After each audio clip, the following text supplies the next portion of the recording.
بسم اللہ الرحمن الرحیم۔ شروع اللہ کے نام سے جو بڑا مہربان نہایت رحم والا ہے۔ الحمدللہ رب العالمین۔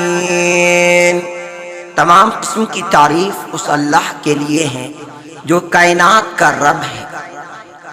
الرحمن الرحیم، بڑا ہی مہربان نہایت رحم والا ہے۔ مالک یوم الدین، جزا کے دن کا مالک ہے۔ ایاک نعبد و ایاک نستعین، ہم تیری ہی عبادت کرتے ہیں اور تجھی سے مدد چاہتے ہیں۔ اہدنا الصراط المستقیم، تو ہمیں سیدھا راستہ دکھا۔ صراط الذین انعمت علیہم، وہ لوگوں کا راستہ جن پر تو نے انعام کیا۔ غیر المغضوب علیہم ولا الضالین، جن پر تیرا غضب نازل ہوا ان کا نہیں اور نہ ہی گمراہ لوگوں کا۔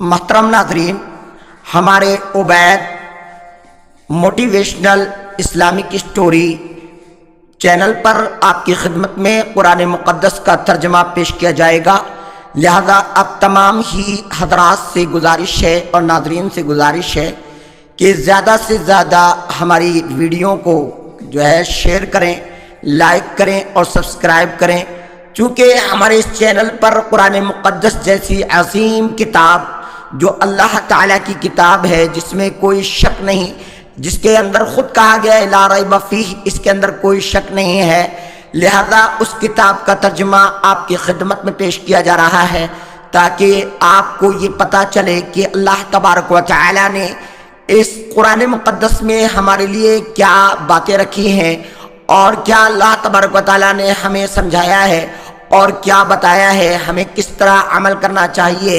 اللہ تعالیٰ کی باتوں پر اللہ رب العزت نے اپنے قرآن مقدس میں ان سب باتوں کو سمجھایا اور بتایا ہے، اور قرآن مقدس پر عمل کرنے سے اللہ تبارک و تعالیٰ فلاح و بہبودی سے ہمکنار کر دیتا ہے، دنیا اور آخرت کی کامیابی حاصل ہوتی ہے۔ قرآن کی تلاوت سے اللہ تبارک و تعالیٰ جنت میں جگہ دے گا، اور اللہ تبارک و تعالیٰ قرآن کے قاری اور حافظ کی وجہ سے اس کے خاندان کے 10 افراد کو بخش دے گا، اور ان کی شفاعت کی بنیاد پر، جیسا کہ نبی کریم صلی اللہ علیہ وسلم کی احادیث مبارکہ میں ہے۔